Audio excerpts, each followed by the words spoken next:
June 2nd, 1921. West Mayo, Ireland. Morning mist clings to the Partry Mountains as a column of British soldiers marches confidently along a narrow road near Carrowkennedy. They outnumber the Irish volunteers hidden in the surrounding hills by more than 10 to 1. To the British commanders, this is just another routine patrol, another display of imperial authority in a restless province. They have no idea they are walking into a perfectly orchestrated ambush. The man who designed it is unknown to the British War Office. His name does not appear in intelligence briefings in London. He has never attended a military academy, never worn a decorated uniform. Yet over the next 90 minutes, he will demonstrate that battlefield genius does not require formal training, only an intimate knowledge of terrain, a sharp understanding of human psychology, and the courage to confront impossible odds. His name is Michael Kilroy. This is not a story found in most history books. While Michael Collins dominated headlines in Dublin and Tom Berry waged war in Cork, another commander was fighting a quieter, deadlier campaign in the mountains and bogs of County Mayo. His tactics would influence guerrilla warfare long after the war ended, yet his name remains largely unknown outside the west of Ireland. The British never understood him. Many Irish Republicans overlooked him, but the men who fought under his command knew the truth. Michael Kilroy was one of the most tactically brilliant commanders of the Irish War of Independence. To understand Kilroy's genius, we must first understand the impossible situation he faced. West Mayo was not Cork or Dublin, where Republican networks were dense and support was deep. It was not Tipperary, where terrain favored mobile warfare and British control was fragile. In 1920, West Mayo was what military strategists would call a hard target, isolated, sparsely populated, heavily patrolled, and surrounded by terrain as dangerous as any enemy.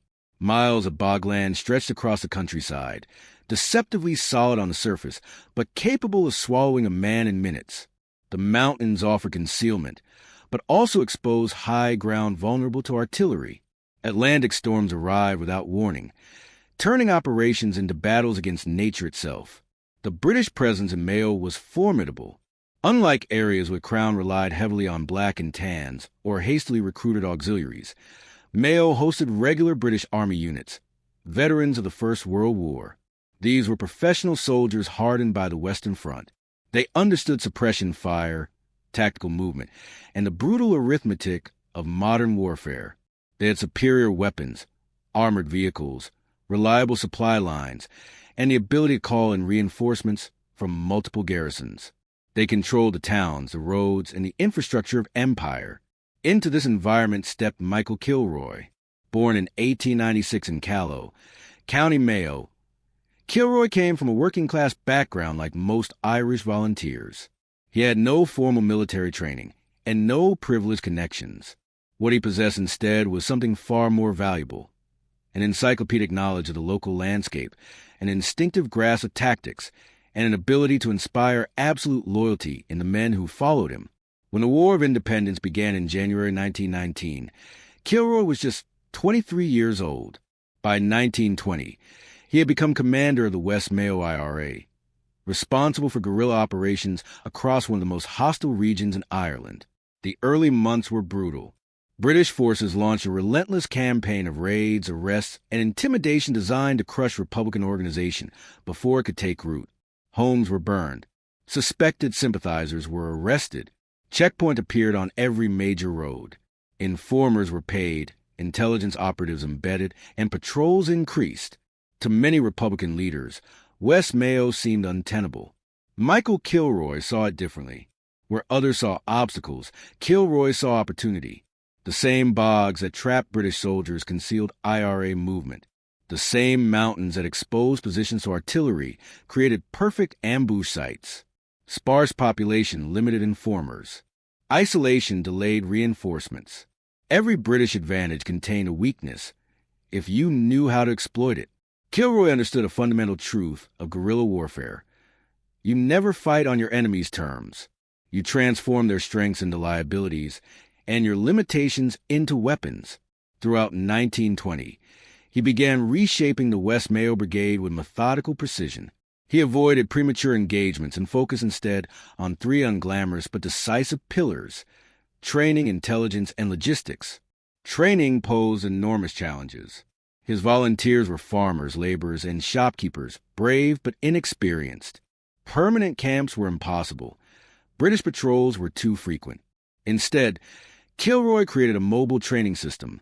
Short, intensive sessions held in constantly changing locations. He drilled marksmanship, movement, cover, and concealment. Above all, he emphasized fire discipline. In guerrilla warfare, every bullet mattered. Volunteers were taught never to fire without a clear target and a high probability of success. Intelligence became Kilroy's obsession. He built one of the most effective intelligence networks in Republican Ireland. Locals tracked British patrols and routines. Women played crucial roles, as soldiers were less suspicious of them and often careless in conversation. Kilroy cultivated sympathizers inside British installations and among Irish members of the Royal Irish Constabulary. Some who actively passed information, others who simply looked away at critical moments. The network also spread disinformation, sending British units on exhausting, fruitless searches while Kilroy maneuvered freely. Logistics completed the triangle. West Mayo had no arms factories and limited access to shipments. Kilroy compensated with ingenuity. Raids on isolated barracks focused not on casualties, but on capturing weapons. Arms dumps were scattered across the region, so no single raid could cripple the brigade. Supplies moved through trusted couriers and safe houses with the efficiency of a professional military system, built not on paperwork, but on loyalty. By late 1920, the British still saw a poorly armed rebel force. In reality, they were facing a disciplined guerrilla army. Engagements followed a pattern: precise intelligence, careful planning, sudden violence, and immediate withdrawal. British casualties mounted. Morale suffered. The British response revealed their misunderstanding. Increased patrols only created more targets. Large sweeps arrived too late. Reprisals against civilians hardened local support for the IRA and strengthened Kilroy's intelligence network. Kilroy studied every encounter with almost scientific rigor. They had failed to destroy Kilroy's flying column. Frustration led to saturation patrols, larger forces moving more frequently through exposed terrain. It was exactly what Kilroy had been waiting for. Late in May, intelligence reached him that a major British operation was planned in the Partridge Mountains. Kilroy chose the ground. He chose the moment, and he prepared the trap. At Carrowkennedy, British confidence would collide with guerrilla mastery, and Michael Kilroy would write his name into history, even if history would later forget it. The intelligence suggested a large-scale British operation, multiple patrols sweeping to the Partridge Mountains in an effort to locate and destroy the West Mayo flying column. For most guerrilla commanders, this would have meant immediate withdrawal. Disperse, retreat to safer ground, and wait for the storm to pass. Michael Kilroy chose a different path. What others saw as danger, Kilroy recognized as opportunity. The British response revealed growing frustration and predictability. Patrol frequency had increased, but patrol strength had not. More units were on the roads, but each was smaller, thinner, and more exposed. The accelerated tempo was taking its toll. Soldiers were exhausted, nerves frayed, discipline slipping. Tired men make mistakes. They grow careless with security. They take shortcuts. They assume yesterday's quiet patrol guarantees tomorrow's safety. Kilroy decided to strike. Planning for what would become the Carrowkennedy ambush began with Kilroy's most valuable weapon: patience. He spent days personally reconnoitering terrain around the Partridge Mountains, studying sightlines, elevation, concealment, and escape routes. The site he selected was tactically flawless.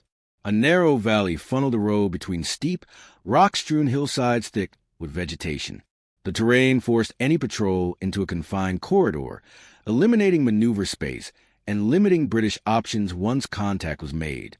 The slopes provided elevated firing positions with excellent natural cover, while return fire from below would be largely ineffective. Just as important, the area offered multiple withdrawal routes, paths into bog and mountain country, where pursuit would be slow, disorganized, and dangerous.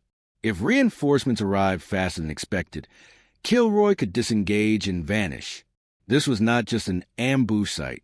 It was a controlled battle space. Kilroy deployed 35 volunteers, each man carefully assigned a specific position and role. No one fired unless ordered. No one moved without purpose.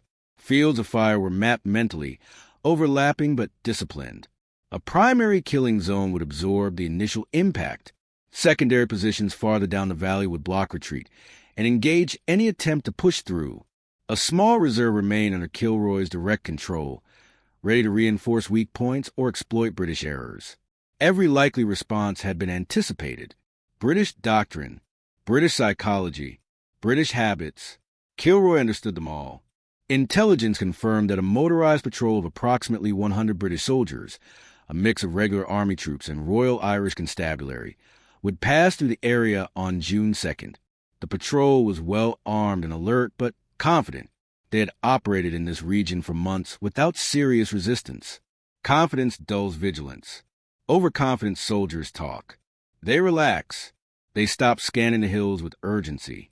They assume that if the IRA intended to strike, it would already have happened. That assumption would cost lives. June 2nd, 1921. Dawn gray and mist-heavy. Perfect ambush weather. Before first light, Kilroy moved his men into position. Hours passed in silence.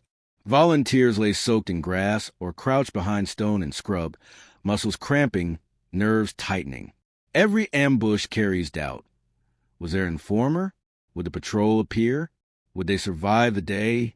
Kilroy moved quietly among them, checking positions, offering reassurance, making minute adjustments. He had trained these men. He trusted them. They trusted him completely. The British patrol entered the valley in mid-morning. Vehicles moved along the road with infantry interspersed. Standard formation, alert but unhurried. This was meant to be routine. Another sweep in a long, grinding operation. They had no idea they were already surrounded. Kilroy waited. This was his greatest strength. Lesser commanders would have fired too soon. Kilroy allowed the patrol to advance fully into the kill zone. Every vehicle, every section exposed, boxed by terrain. Only when escape was impossible did he give the signal. The opening volley was devastating. 35 rifles erupted at once from both sides of the valley. Disciplined, deliberate fire pouring down at close range. Months of training showed instantly. Volunteers aimed carefully. They fired, reloaded, and fired again. British soldiers fell. Vehicles lurched to a halt. Officers shouted orders lost in the thunder of gunfire. Men scrambled for cover that did not exist. For critical minutes, the professional soldiers were paralyzed by shock. The valley became a killing ground. But these were veterans, men hardened by the Great War. Slowly, training reasserted itself. British troops returned fire, spraying suppressive bursts into the hills. Some attempted uphill advances to close with the ambushers. Others tried to organize a fighting withdrawal. Kilroy had anticipated it all.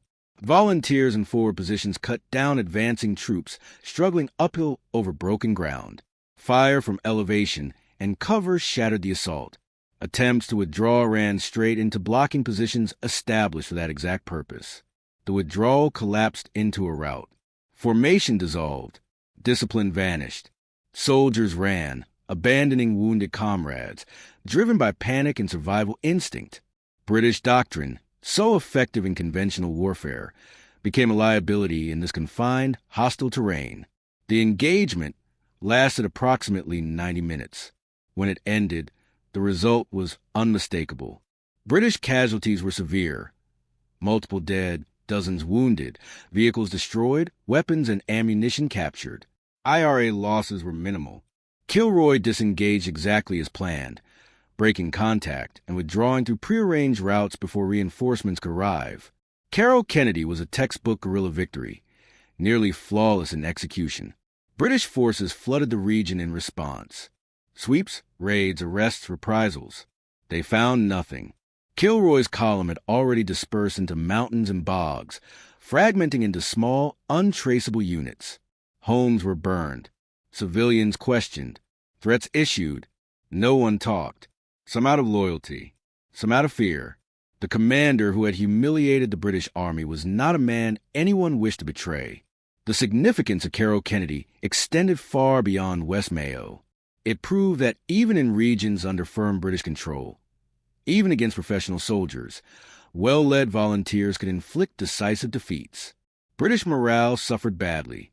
Patrols once regarded as routine were now sources of dread. Every road, every valley, every hillside became a potential ambush. Caution replaced confidence. And cautious armies do not dominate territory. They merely occupy it. British command attempted to minimize the engagement, issuing vague reports of an orderly withdrawal. But soldiers in Mayo knew better.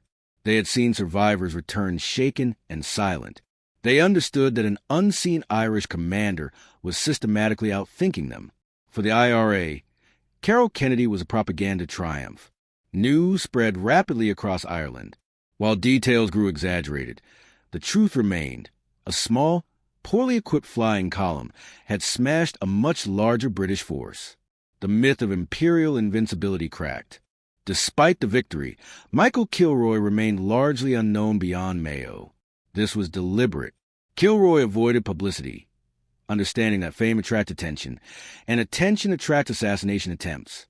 British efforts to eliminate figures like Michael Collins and Tom Barry had shown the cost and notoriety. Kilroy preferred the shadows. The Truce of July 11, 1921 ended the War of Independence, but not Ireland's suffering. The treaty split the Republican movement and plunged the country into civil war. Kilroy sided with the anti-treaty forces. It was a decision that haunted an entire generation. The Civil War lacked the clarity of the fight against British rule. Former comrades became enemies. Guerrilla tactics once used against imperial forces were now turned inward against Irishmen who had shared the same struggle.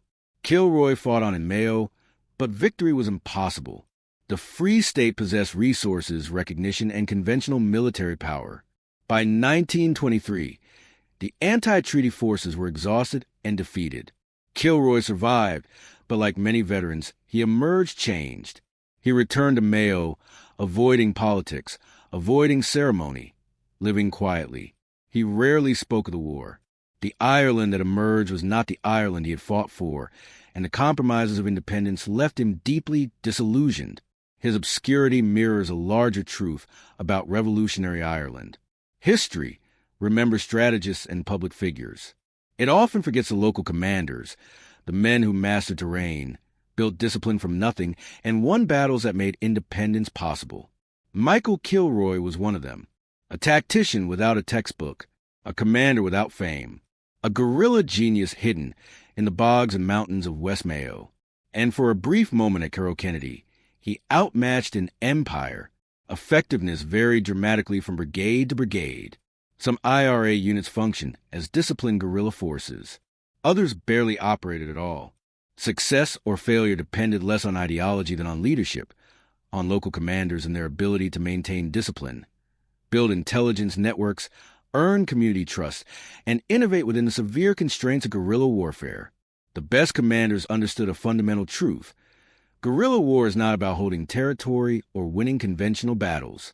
It is about persistence, about imposing unacceptable costs, about proving that military occupation cannot eliminate resistance, about making control so expensive in blood, resources, and morale that an occupying power eventually chooses negotiation over domination. Michael Kilroy understood this instinctively. He never tried to defeat the British Army outright.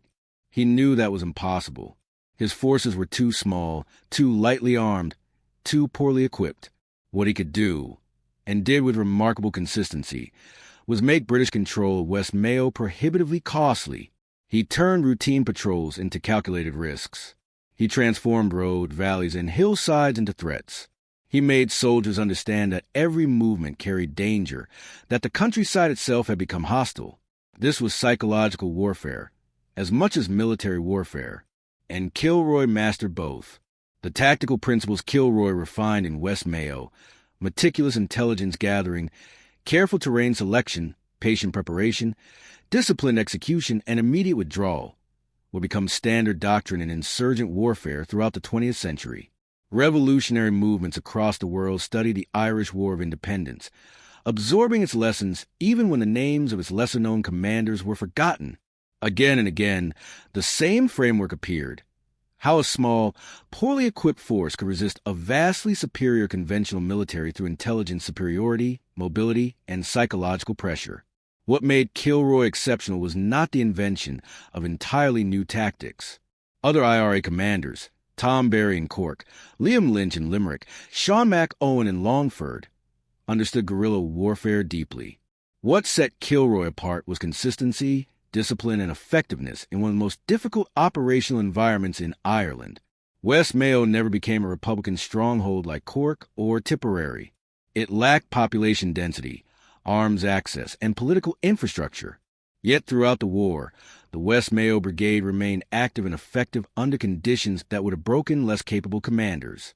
Carrowkennedy was Kilroy's masterpiece, but it was not an anomaly. It was a culmination of months of preparation, restraint, and refinement. It demonstrated everything he had learned: the primacy of the rain, the value of patience, the power of disciplined fire, and the absolute necessity of disengagement before conventional forces could respond.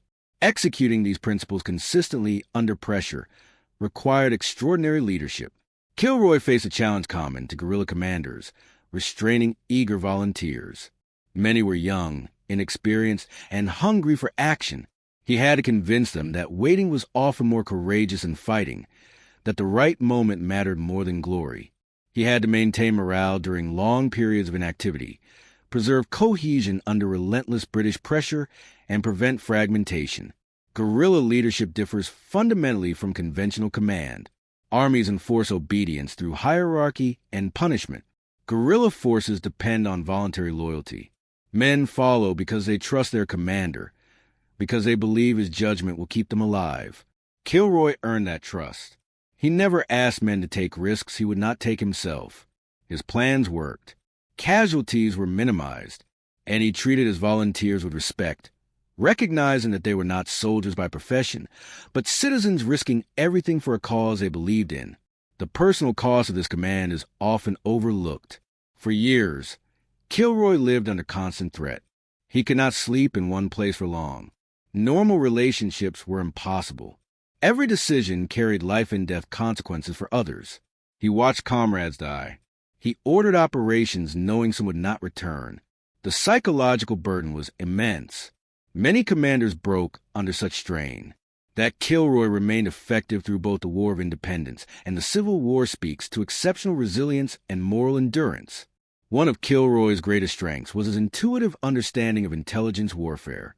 Modern insurgency theory emphasizes that intelligence superiority matters more than firepower.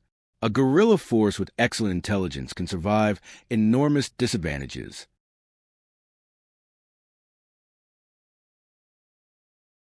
One without it will be destroyed. Kilroy understood this without formal training. He built a layered intelligence network that provided tactical awareness of patrol routes, operational warning of major sweeps, and strategic insight into British planning and morale. His network did not merely collect information. It shaped British perceptions through carefully planted disinformation, wasting enemy resources, and spreading confusion. Managing such a system required judgment, verification, and discretion. Kilroy handled all of it effectively. Equally critical was his relationship with the local population. Guerrilla forces survive only with civilian support. Reprisals, burned homes, arrests, intimidation were a constant risk.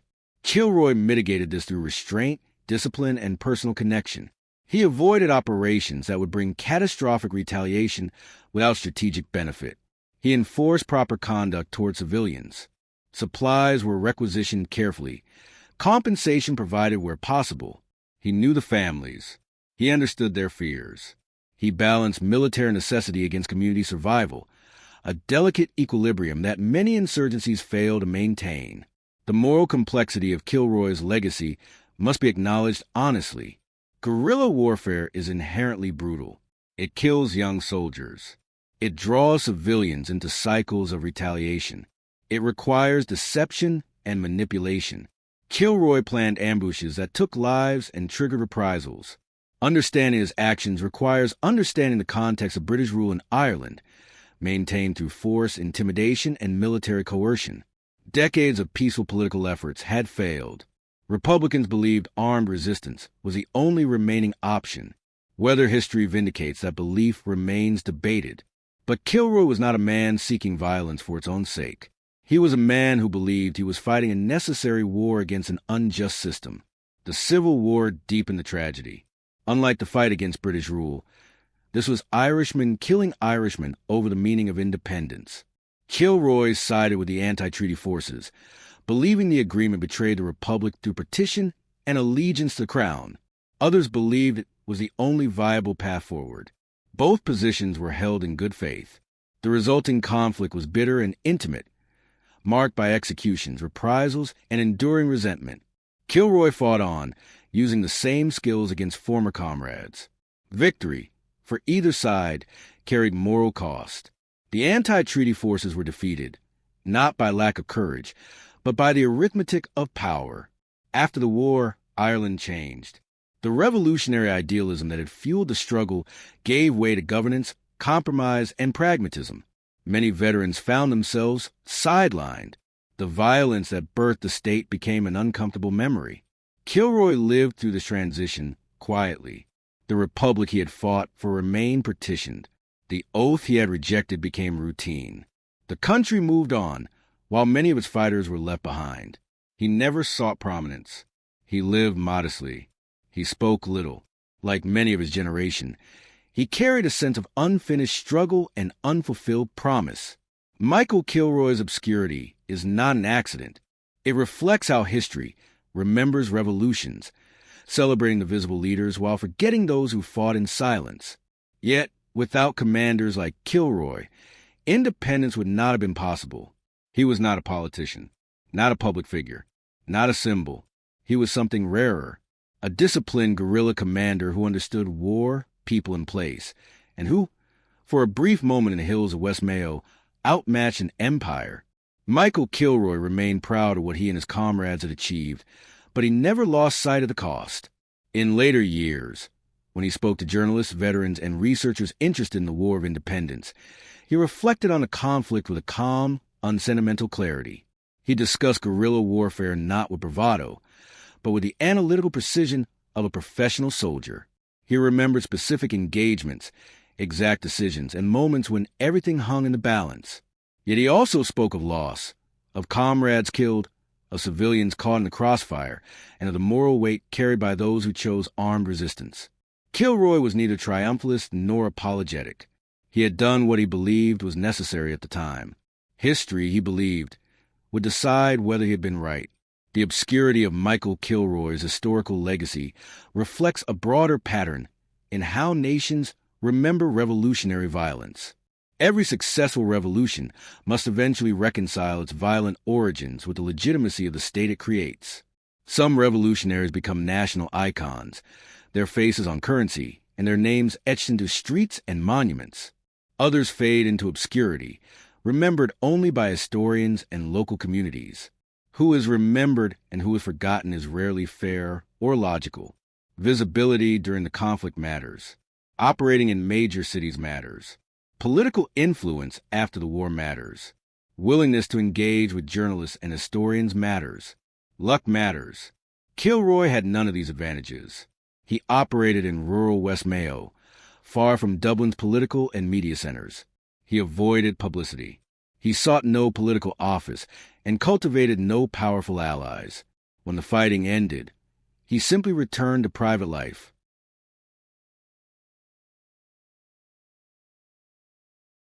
He did his job exceptionally well, and then disappeared from the public record. Yet his tactical legacy endures. The principles Kilroy demonstrated at Carrowkennedy and throughout his command of the West Mayo Brigade remain foundational to modern asymmetric warfare. Military academies still teach the same core ideas: intelligence superiority, careful terrain selection, patient preparation, disciplined execution, and immediate withdrawal.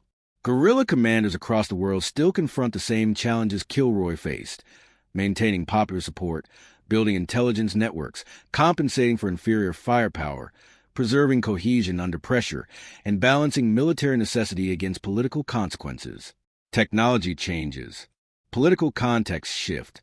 but the fundamental dynamics of guerrilla warfare remain remarkably consistent. Kilroy's story matters because it reveals aspects of the Irish War of Independence that more famous narratives often overlook. The struggle was not confined to Dublin and Cork. It was not fought only by figures like Michael Collins or Tom Barry. It depended on dozens of local commanders like Kilroy, operating in difficult regions with limited resources, sustaining resistance where defeat often seemed inevitable. Without their unglamorous, dangerous work in places like West Mayo, the more celebrated operations elsewhere would have been isolated acts, not parts of a national uprising. British rule became untenable not because of a single campaign, but because resistance existed everywhere. Understanding Kilroy also means understanding who leads revolutions.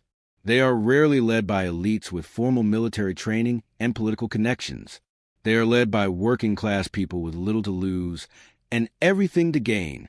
Kilroy came from this background. He had no academy education, no privileged upbringing, no institutional support.